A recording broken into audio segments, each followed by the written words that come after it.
Jeg vil meget gerne have dit vindue. Det er et meget, meget flot vindue. Jeg kan sgu ikke bare give dig mit vindue. Det er mit vindue i mit hus. Nu skal du tænke på min forfar. Ham du har på et billede.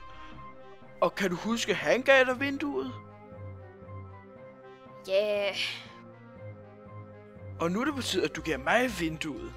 For kan du se min forfar derovre? Han vil have givet dig mig vinduet. Og købt dig et nyt til dig. Men du skal jo selv gøre.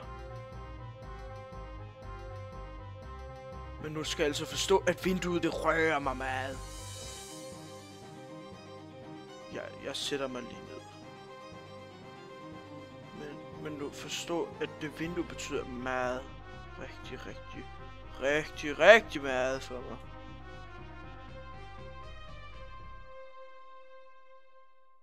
Lad du mig være, hvis jeg giver dig vinduet.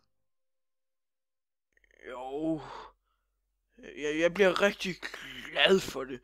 For du ved, jeg kan godt lide vinduer.